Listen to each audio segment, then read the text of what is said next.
Namaste, guys. Christian Long, life enhancement consultant, giving you a big and beautiful shout out on this Friday, Valentine's Day 2020. I hope you had an amazing time with yourself or an amazing time with a loved one, spouse, partner, lover, new boyfriend, new girlfriend, fling, whatever you want to call it. Hope you're doing well. And I want to jump on. A client made a request for a topic, and I thought, okay, well, let's cover a little bit of this topic. And this is part one of who knows how many, because it's a pretty big topic, and there's many different avenues and channels we can go down covering it. And I just finished the Lord's Prayer meditation. Extremely powerful. Little bit blissed out, not a little, a lot blissed out, not very grounded right now, but as we talk and go through the material, I think it'll be much, much easier be getting back into my body instead of out of my body observing me giving the talk. So, the topic on sex, love, and oneness, intimacy in relationships. And there's so many different kinds of levels of intimacy and sweetness and tenderness and joy. And my client wanted me to cover the topic of sex and sex energy. Now, on the spiritual path, sex energy is extraordinarily important. Why is it important? We have lower chakras, we have upper chakras. So the lower chakras would be like, dream up and namaste, the lower chakras would be like the solar plexus, the navel, the sex, the basic at the tailbone. The upper chakras would be the heart, the throat, the ajna, the forehead, the crown, right? And then there's minor chakras and mini chakras, so even smaller. These upper chakras need fuel to grow, to evolve, and to develop. They're getting that fuel from the lower chakras, right? Primarily the sex chakra. So the sex chakra is the fuel necessary, or the food necessary to feed the upper chakras. So when sex energy gets transmuted, and transmutation means from lower vibration to higher vibration, not transformation, but transmutation, lower vibration to higher vibration. So when you transmute sex energy, meaning you make it go up, either through certain breathing techniques, certain energetic techniques. You're naturally a person that transmutes energy upwards. It first hits the heart and activates a person's heart, makes them more loving, right? Makes them more loving, more compassionate, more kind, more sweet. And then that energy further goes up and hits the throat, making the person's creativity go up. Sex energy, or the sex chakra, deals with lower creativity, procreation, and charisma, drawing people in. And then as it goes up into the throat, it provides creative intelligence, the ability to look at things from different perspectives, the ability to solve problems, to think outside of the box, right? To come up with solutions. It's a pretty good quality to have, right? And then it goes into the crown for greater oneness with God and oneness with all.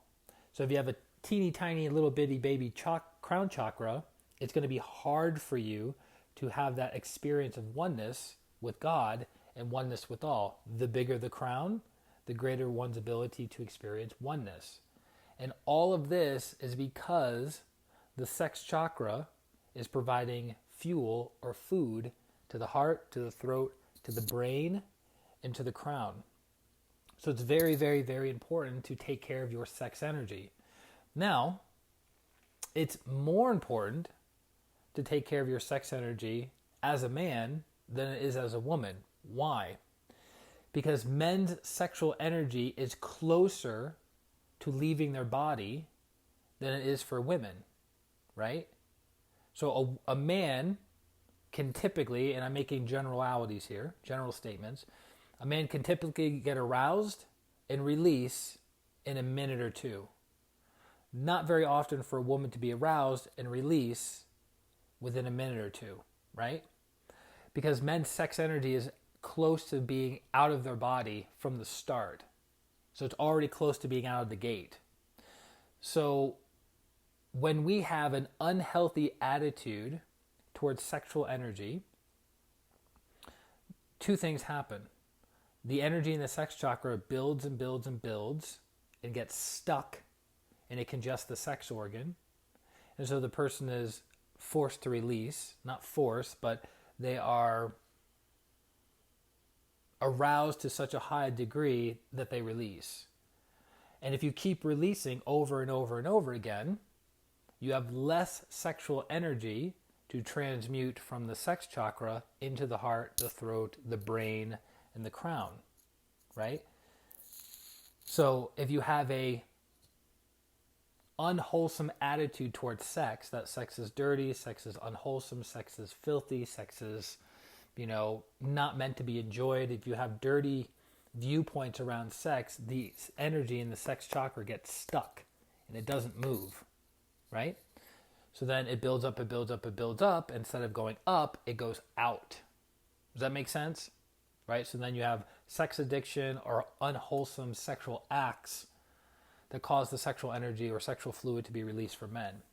So for men, we have to have a wholesome attitude towards sex, and we have to develop the ability to transmute, which is very, very difficult. It's one of the most difficult practices a man can do, is not releasing when aroused and not releasing while having sex. Super, super important. And it takes several months to start being able to do it, and then it takes several years to master that practice. But the benefit of that, the benefit of being able to be aroused and have intimate relationships with your partner and not release, is you continue to preserve, and circulate the sexual energy within your body. So it's constantly stimulating your heart, stimulating your throat, stimulating your brain and your crown for greater love, intelligence, and oneness. And the cool thing is, instead of having localized orgasms, which most men do, where it's just focused around the sex organ, when you are transmuting energy at an accelerated rate, your entire body has an orgasm. So your entire body feels a tremendous amount of bliss and peace and joy. So I hope that kind of covers my client's topic around sex energy and the importance of conserving it. If you are not practicing specific techniques to bring sex energy from the sex chakra upwards, it's going to be near impossible to transmute it, right? It's going to be near impossible. So men have to consciously and willfully practice specific techniques regularly. They have to have a healthy attitude and viewpoint around sex, that sex is good, sex is natural, sex is fantastic, can be practiced, but practice in moderation, right? And then that healthy attitude will start allowing more of the sex energy to flow naturally. When you feel constricted, it's much, much more difficult to allow the energy to go up because you're tightening. It's kind of like the term within the addiction world, drug addiction, alcohol addiction, any kind of addiction is called white knuckling, right? So you have the desire to drink and you white knuckle it. You just refuse to drink. That's not helping. You have a drug addiction and you refuse to use your drug addiction or your drug of choice. That's white knuckling it. That can only last so long until it has negative consequences. Same thing with sex energy. You can try to aggressively will yourself not to be aroused and aggressively will yourself to transmute the energy up. It's not going to be very effective for very long. You have to practice specific techniques that are taught by qualified teachers to help you bring the energy from lower to higher. That makes sense? So I hope that answers his question. I hope that adds value to him. But this has been an interesting Valentine's Day for me. This has been, I think, the first time in 7 years that I've actually been single on Valentine's Day. And this is the longest time I have not been in a relationship and not had intimacy with a partner in my entire life. Obviously, before dating and before being intimate with people, there was longer periods of time. But since dating and since being intimate with women, this is the longest. Adriana, Atma Namaste. This is the Minnie Atma Namaste. This is the longest time in my life. But what's been amazing about all of this? The amount of clarity, insight, and depth I've got into my own inner world around relationships, around love, around sex, around intimacy, around oneness, that I don't think I would have gotten if I was in a quote-unquote casual relationship with somebody.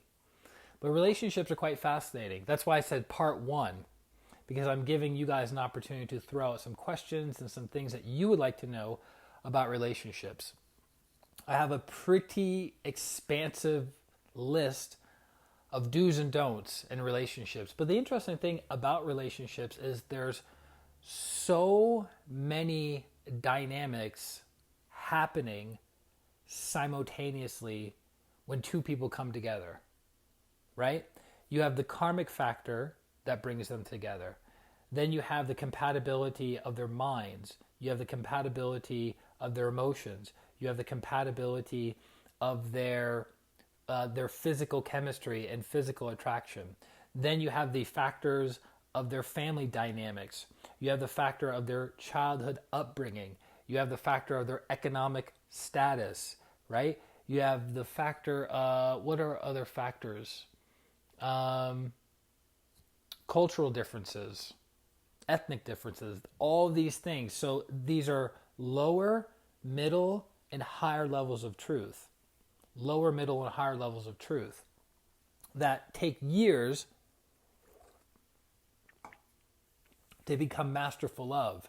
And unfortunately, because we live in 2020 with everything being instantaneous gratification, if we don't have an immediate connection with the person in every way, shape, or form that we meet, there's a tendency to say, I'm going to let go of this connection because I can go onto this app or this dating website. And now even Facebook has Facebook dating or something like that. I don't know much else beyond that. But we basically never develop any depth with anyone because we're expecting the depth to already be there, right? So if the depth isn't there immediately, which is weird, then we go, never mind, let me go find this person, that person, this person, that person. And we go from relationship to relationship to relationship. I actually know of a woman who lived in Denver who went on a dating app, and she went on dates. And I was like, all right, well, this will be interesting. Let's see how many dates she went on. Because she still wasn't in a relationship after going on all these dates. And I said, okay, well, how many dates have you gone on? And she goes, in the past 2 years, I've gone on 500 dates. 500 dates. At the end of 500 dates, no relationship. Interesting, right? Because every date that she went on gave her additional feedback and one more thing to add to the checklist of what the person needs to have and what the person shouldn't have. So she's making it more and more difficult each date that she's going on because she's going through a mental checklist. This person has this, check, check, check. This person doesn't have that, check, check, check. Paula, namaste. So it's quite fascinating that instead of focusing on being here and now and being present with the person that's in front of us and sensing them and knowing them and trying to have a level of connection with them, right? We're mentally connecting to a checklist. So give us some do's and don'ts in relationships. Very good one. So to give you guys an understanding of the dynamic of relationships, and this just isn't with our intimate relationships, but this is with all relationships. And through this, we can cover some do's and don'ts. So in the world of energy, we have what is known as cords. Cords are connecting, they're linking us to each other. How you link to somebody determines where the cord goes in that person's energy body. So you're at a Whole Foods, you're at a yoga class, you're at the gym, you're at a Starbucks line, and you see someone who is attractive. You physically find them attractive. So there's going to be a cord from your sex center, physical chemistry, from your sex center connecting to their sex center. And if that person is sensitive, they will sense somebody is connecting to them sexually. They'll turn around, they'll be like, hey, what's going on? And you have a sexual connection. Now, you didn't have physical intimacy with them, but there is a level of sexual connection between your sex chakra and their sex chakra. So now you have energy going back and forth, right? Then, as we grow and mature and evolve in our relationship with the other person, we start establishing and strengthening other cords, right? So now you can have a heart cord. So the love energy between you and the other person is going back and forth. It's not one cord. Keep that in mind.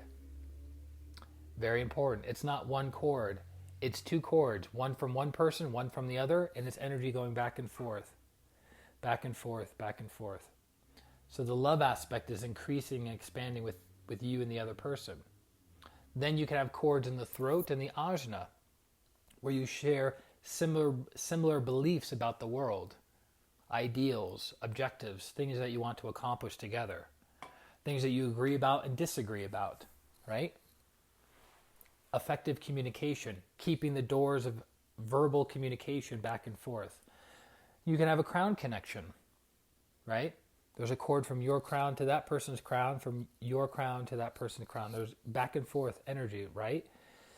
So the reason relationships flourish and last is because of these cords and the health and condition of these cords, right?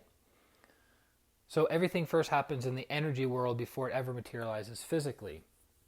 So a good clairvoyant, or someone who is good at scanning energy, can tell the health of a person's relationship as good as they know, or even better, right?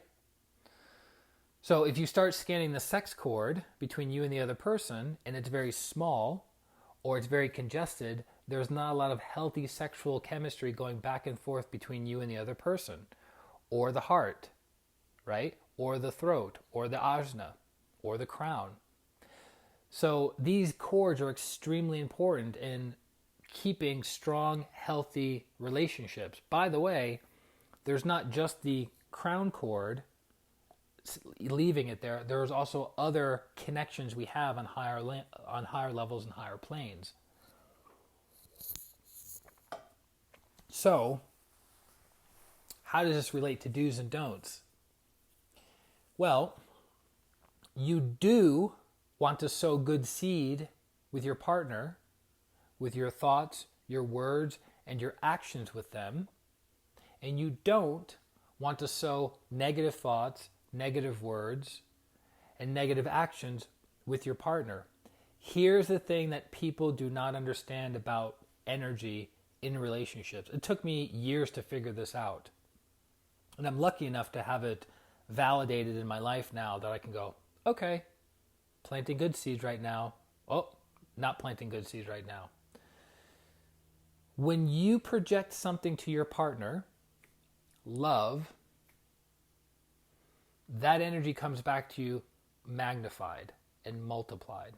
You project 1 unit of love, 10 units of love come back to you.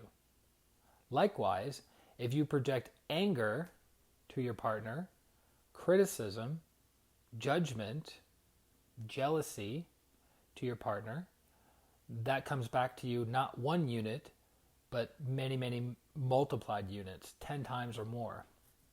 This is how relationships can quickly transform into beautiful things, and this is how relationships can completely and utterly collapse overnight. Does this make sense? So you have a couple that's constantly loving each other, sowing seeds of goodness into their relationship, and then that is harvesting as good things in their relationship.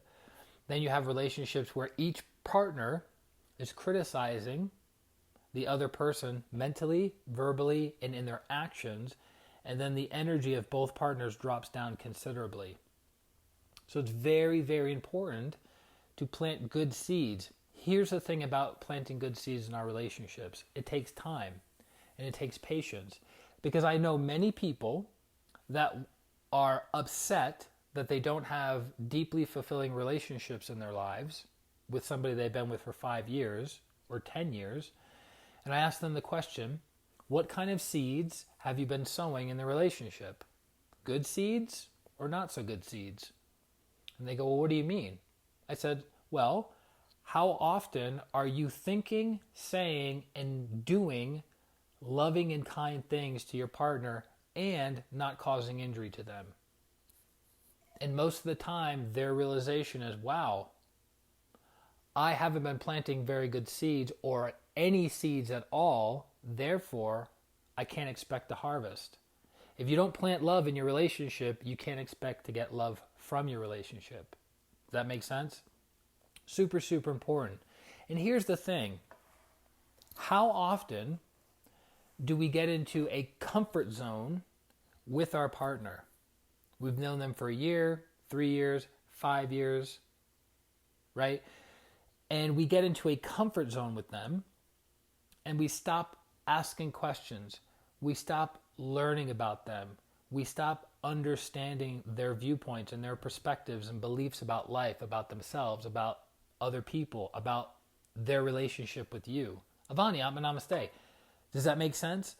So you're like, I don't need to ask any more questions. I already know this person. Simple question to you.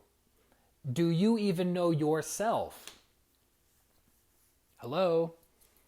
If you don't know yourself inside and out, how could you possibly expect to understand somebody else inside and out? So that's one of the problems of why relationships become stagnant, is because after a year of knowing each other, we stop asking questions. We stop being inquisitive. We fall into old patterns, old routines of like, okay, she goes to work at this time, I go to work at this time and come back.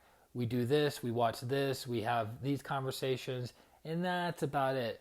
There's no vibrancy. There's no curiosity. There's no seeking to understand, right? So that's why there's not much going on in the relationship. So you have to infuse it with rejuvenating, regenerating, and revitalizing energies. That makes sense? So Adriana says, makes a lot of sense, requires constant awareness when circumstances are challenging. Correct. It's easy to practice, it's easy to practice awareness when there's no external noises and when there's no external distractions, right? It's easy to practice awareness. It's easy to practice loving kindness and non-injury when my partner is loving and kind and non-injurious to me. Hello? Can you be loving and kind when your partner's having a bad day? Can you be loving and kind when your partner says mean, cruel, and hurtful things because they're in a program, they're hurt, they're operating from unconsciousness, right? Much, much different. That's how you test and train your spiritual muscles, by having challenges. No challenges, no development, right? Another do, this will relate to men and women, another do would be finding a partner who encourages you in your purpose in life. So what do I mean by that? So for the past 16 years, I've been a professional energy healer. I meditate 2 to 3 hours a day, 5 to 6 days a week. This is part of my dharma. This is part of my purpose. This is why I incarnated into a physical body, was to heal people and to be some kind of facilitator of spiritual teachings, right? Which is what we're doing right now. If I had a partner in my life who distracted me from that, who didn't encourage me to be on purpose and point, that would be a great disservice for that person, for me, and for the people that I'm here to serve. So finding a partner who complements our purpose versus being a distraction of our purpose is very, very important. But here's the interesting thing. Some of the men listening aren't going to like this. We have to, how to put this?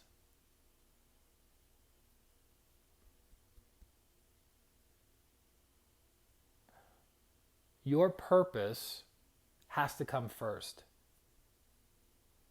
Your purpose has to come first.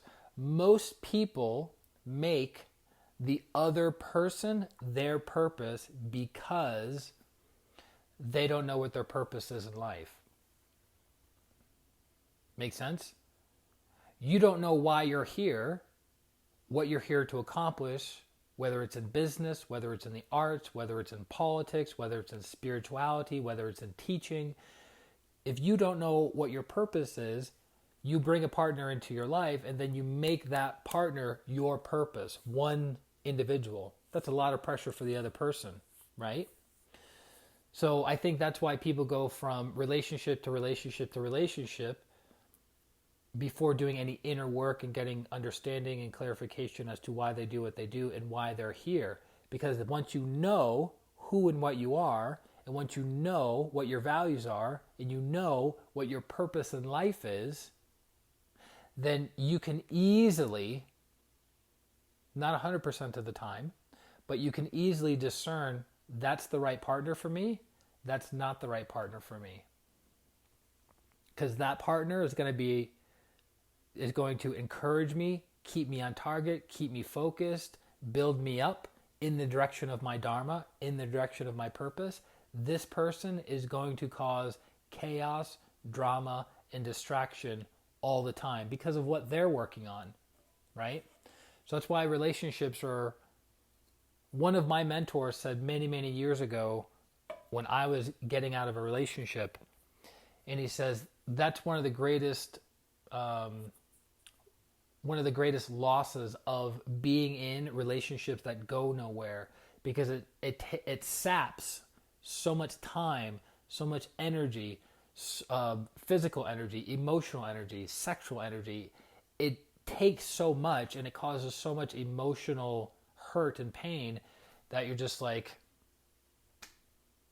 wish I never even got into that relationship to begin with, right? But again, relationships are very, very interesting because you might be saying, well, that was a horrible relationship, but I learned all these lessons. Right. So you took value out of it.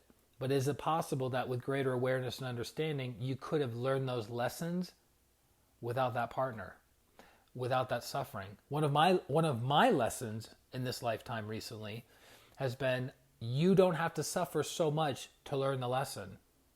Because I'm a big experimenter. If you guys haven't figured this out by now, I experiment with my physical body, I experiment with my sex energy, I experiment with my emotional body, my mental body. I'm always experimenting and getting feedback. But some of those experiments didn't have to take place. I chose to experiment out of pride, not out of a desire to evolve from the experience. So Stephen says, partner is key word. It's a partnership. We each have to take responsibility for our part in cleaning our side of the street. We need to do our part to be a good partner. A lot of part. We need to take responsibility to be a good catch and partner for the other. We must often ask, do we want to be right, or do we want a good relationship? Yeah. Do we want to be right, or do we want to be kind?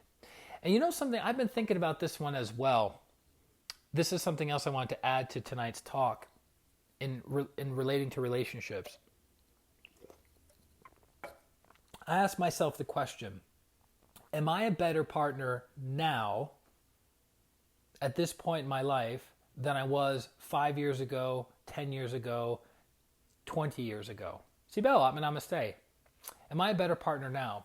And I would say, unequivocally, I am. Unequivocally, I am. But have you noticed that as people age, 5 years goes by, 10 years goes by, 15, 20 years goes by. What do you happen to notice with people that are older, that have more life experience? They tend to be more calcified in their thinking. They tend to be more rigid and less flexible. Not in all cases, but in most cases, they're set in their way. So if that person hasn't been doing inner reflection, firm resolution, character building, meditation practices, changing their viewpoint around things, then they're going to be a less suitable partner as they age. They're going to be a less suitable partner as they age, right? Because they're going to be more rigid in how they view the world versus the person that's always keeping a fresh, open perspective, seeking to understand. And Master Cho was really, really big on that. Super, super big on being flexible, being adaptable, right? So I've noticed, because I've been open and willing to do inner work for so long, that every year of my life, I've gotten better and better and better and better and better. Not perfect, right? But gotten better and better and better. So I'm a better partner now than I would have been 5 years ago, 10 years ago, 20 years ago. So you have to ask yourself the question, am I that? Am I a better person now? Because what happened 20 years ago, you were young, innocent, naive, but you were open, right? You were young, naive, innocent, but you're open, you're loving, you're joyful, you're playful, you had lots and lots of extemporaneous energy, right? But then as we get hurt, as we become traumatized in this relationship or that relationship or this relationship, what starts to happen? The heart chakra starts to close. It doesn't close, but it starts to become less. And we start to put little barriers and little shields around different chakras because we don't want to feel hurt. We don't want to feel vulnerable. We don't want to be taken advantage of, right? So if you're closed off in your late 30s and 40s and 50s, what kind of energy and partners are you going to attract moving forward? Think about it. It's really fascinating, right? So I would encourage each and every one of you, whether you're currently married, whether you're in a relationship long-term, whether you just started a relationship, or whether you're looking for a relationship, it's do your inner work to be open, to be loving, to be tolerant, to be understanding, to be patient, because those qualities work now and 20 years from now, and 20 years earlier, right? They're universal. But that requires awareness. Wait a minute, I'm closing my heart again to this person. Wait a minute, I'm operating from a program of trauma that happened 3 years ago or 5 years ago. Wait a minute, I'm projecting my limited beliefs around relationships onto this other person, when this other person has their own story, their own karma, their own trauma, their own lessons that I have to be aware of, loving of, supportive of. Interesting, right? But it goes back to the heart. All those qualities we just mentioned start in the heart. So if your heart is closed, it's going to be me, me, me, me, me, me, me. Solar plexus is super jacked up. Sex chakra is super jacked up. Throat chakra is relatively activated, right? Me, me, me, me, me, me, me, me, me. What can I get from this person? How can they fulfill my needs, wants, and desires?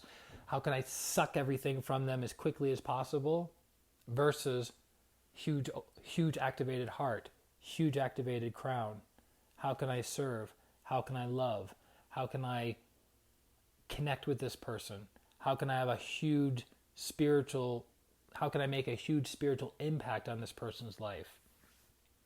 Again, relationships are not easy. If you want to grow, get into a relationship. If you want to evolve, get into a relationship. With a little twist to that, the past several months that I've not been in a relationship, I've made huge growth and huge strides in every area of my life. But that's because I'm willing to do the work. You can grow and evolve and become a better person not being in a relationship if you're willing to do the inner work. If you don't, and you get into a relationship, guess what? You're going to be forced to do the inner work. So you can either have your partner be a mirror for what you have to work on and have it in your face every single day, or you can sit in your quiet little apartment or quiet little house, and you can sit and you can go, okay, this is who and what I am. These are the things I value. These are my beliefs. What have I learned in the past from the mistakes I've made? What are the good qualities that I have? How have I helped other people and added value in my relationships? Okay. Who do I want to attract into my life now? Who do I want to attract into my life now? And one of the biggest nuggets for me over these past few months has been, and we did a stream about this a couple weeks ago, is balancing the yin and the yang energies. Balancing the yin and the yang. The reason so many of us, because this is Valentine's Day, are so like this is for people that are getting into relationships. I'm not talking about married couples. I'm talking about people that are like, I got to be in a relationship, right? These people have an imbalance of yin and yang energies within their system. So what are they looking for? A partner to complete that. That's putting a lot of pressure on the other person, isn't it? Wouldn't you rather be whole and complete and fulfilled who you are as you are? And then you can meet someone that you guys complement each other, not complete, but that you complement one another. But again, it goes back to, you got to sit down, you got to do the inner work. You can't avoid it.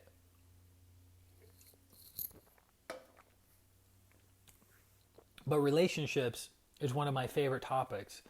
I love studying them. In the past, I loved being in relationships. Not that I'm closed off, not that I'm open and receptive to being with the right partner, not at all. But I'm much, much more content now, who I am, as I am, that it's like, okay, right person comes along, great, and that's it. If the right person doesn't come along, the right person doesn't come along, is what it is, right? But I'm not looking for anyone to complete me at this point. And it took me a long time to get to that viewpoint. Because, come on guys, I like an audience.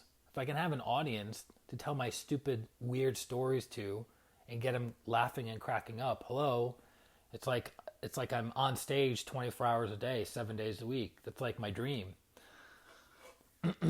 So, that being said, do you guys have any other questions, comments, clarifications about sex, love, oneness? We covered a little teeny bit of each of those tonight. And then we have plans of doing another stream as well to go a little bit deeper. And you can ask more questions on that stream as well. That being said, for those of you who are looking for healing, feel free to hire me, ChristianRLong.com. Go to my website, put in all the pertinent information. I get it on my phone. We schedule a time to work with each other, and we produce miracles in your life. Whatever you're looking for. And speaking of relationships, I've been successful at helping many people find their soulmate or find a super compatible person for them, because we worked on understanding the mistakes they made in the past, what they learned from those to become a better person, what are their strengths, and now how they can find a partner that complements the new person they've become, versus finding a partner who fills in the gaps of their own trauma that they had 20, 30, 40 years ago. I hope that makes sense. Again, relationships are extraordinarily complex and dynamic. So there are a list of do's and there are a list of don'ts, but they're pretty obvious.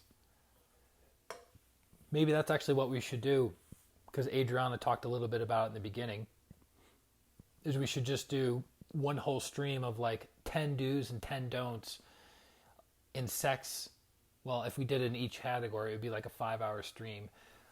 Sex, love, and intimacy. Interesting viewpoints. Thank you. You're welcome. Adriana's living the dream right now. Living the dream. So that's it, guys. Thank you very, very much for joining on this Valentine's Day. Shocker that there weren't a lot of people on tonight because people are, taking care of business right now.